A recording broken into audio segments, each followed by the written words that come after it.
In many ways, the identity of the United States is shaped by its Civil War. The conflict was not just about preserving the Union, it was a battle over the very nature of what the United States should be. The Union fought ferociously to keep the other half from becoming its own kingdom, while the Confederacy fought for freedom. Freedom to live in their own country, where they could enslave others. The war was a defining moment for America's identity. But what if the war had gone differently? How would the world look if the Confederacy had won? Imagine, on September the 9th, 1862, General Robert E. Lee's secret orders are dropped, wrapped in a cigar. They're seen and safely picked up within the hour by a foot soldier, and they're returned to the hands of Major General Darby Hill, who is grateful he didn't just accidentally reveal to the Union Army their secret plan. However, this thought gives Hill a risky idea. He rushes off to find Lee and suggests a plan to leave force battle plans and routes for the Union to find instead. Lee agrees, and new orders are drawn up designed to lead Union General George McClellan straight into a trap. McClellan takes the bait when the cigar full of secret plans is discovered by one of his soldiers on September the 12th. He rushes his army to Sharpsburg and blunders straight into a dangerous battle. His forces are caught by an expertly planned pincer movement and his army is torn to shreds. With McClellan's troops shattered, Lee, victorious, rushes to take Baltimore and to declare it the capital of Confederate Maryland. Abraham Lincoln sighs deeply when he hears the news and returns the Emancipation Proclamation to his desk for a better opportunity. He understands that announcing such a bold move as freeing all the slaves after a Union defeat will make him look weak and desperate. Lee runs rampant through the North, winning skirmish after skirmish with the remaining Union troops. Meanwhile, in Richmond, President Jefferson Davis is celebrating. He has just received a letter that promises he will soon have visitors. Lord John Russell, the former ambassador to the United States, had been quietly urging his country behind the scenes to recognize the Confederate States of America. He argued that they had cotton in abundance, an important resource for the British, and that if rescued, they would be utterly loyal. When word reaches British ears of the Confederate win at Sharpsburg, Edward, Earl of Derby, the current Prime Minister, is finally swayed. He sends a letter promising full recognition of the fledgling country, along with a boat of military advisors. He even hints that more intensive British military support might be possible. President Davis is thrilled and publicly announces that the Confederacy has been internationally recognized and that they shall never stop fighting. Lincoln is completely caught off guard by British recognition of the Confederacy, but he still believes there is a way the Union can win. He begs his countrymen to continue to fight, to raise another army of the Potomac. He knows they have the men, and he swears to himself this time he will choose a better general than McClellan. But the only support he has left is from the radical abolitionists. The rest of the government has no wish to attempt to fight Great Britain and the Confederacy at the same time. It is a bitter pill to swallow, but Congress formally recommends sitting down to write a peace treaty with the Confederacy.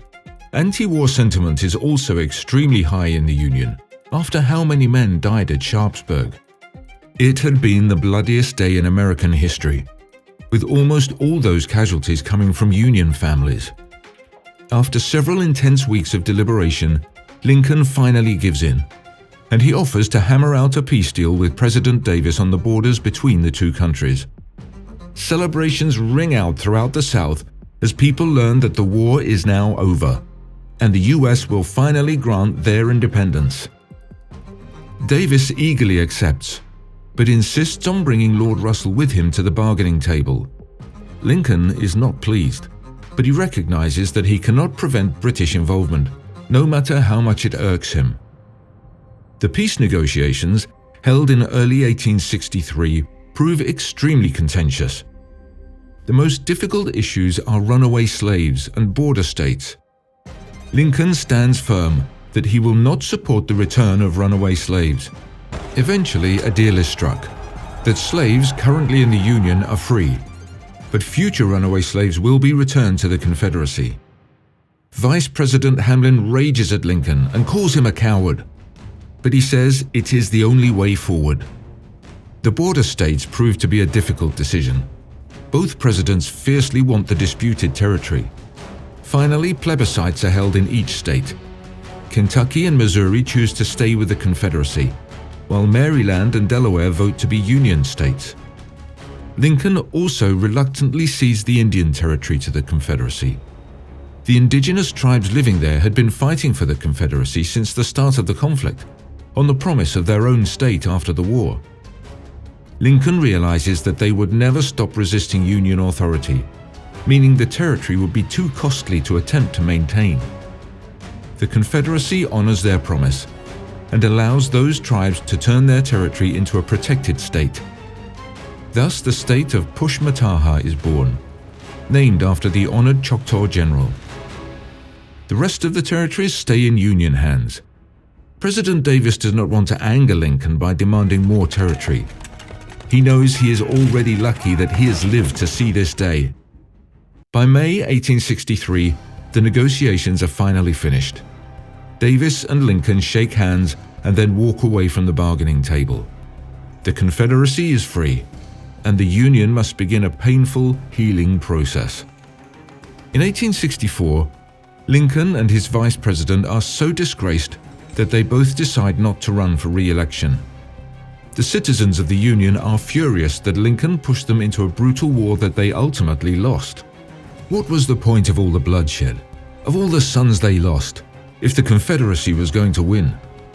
Clement Vallandigham, a former Ohio congressman, wins the election, campaigning on a platform that it had been the height of folly and madness to attempt to hold the Confederacy through violence, as each state was rightfully allowed to secede if they wished.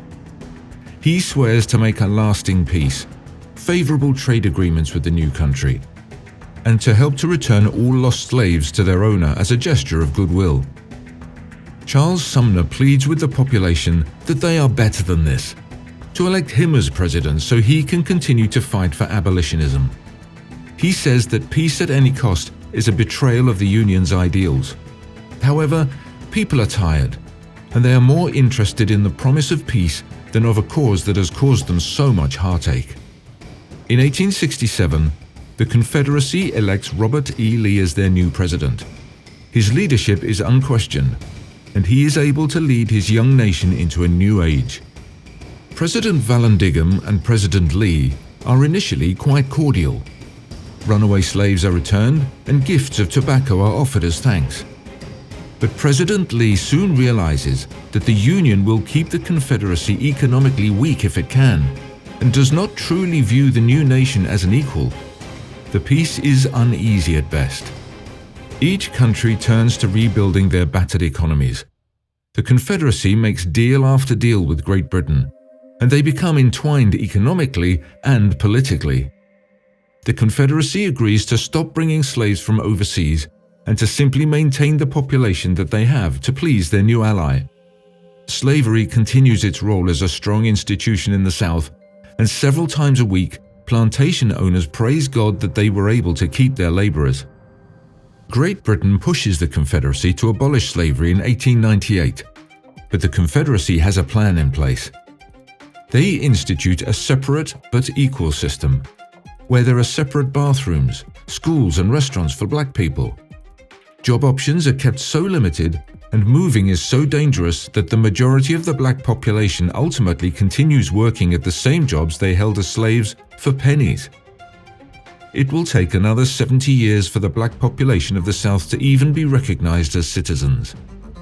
Tensions will rise even higher with the United States, as they willingly take in black refugees who flee over the border and set them up with new lives in eastern cities. It is not easy for African Americans to escape the Confederacy.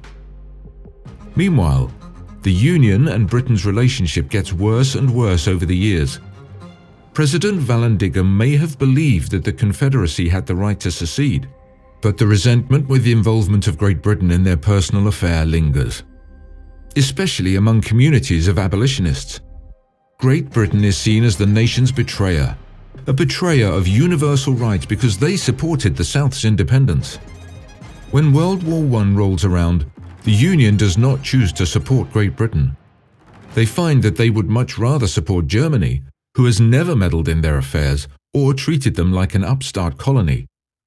The Confederacy is an established ally of Great Britain and eager to help them win the conflict. Each side prepares for war. As tensions rise, the two countries find themselves staring at each other across their militarized border, wondering who will make the first move. It will be the Union, backed by a large German fleet, but that's a story for another day, in a universe far from the one we actually live in.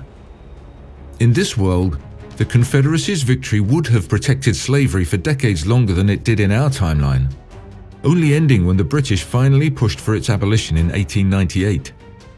There would have been an independent state for indigenous communities to live peacefully, and there would have been a continent even more divided than it is today. The Confederacy is not truly gone though. Its legacy still lingers in the United States, just below the surface. What historical what-ifs would you like to explore? Make sure to comment on your favorites, and don't forget to like and subscribe.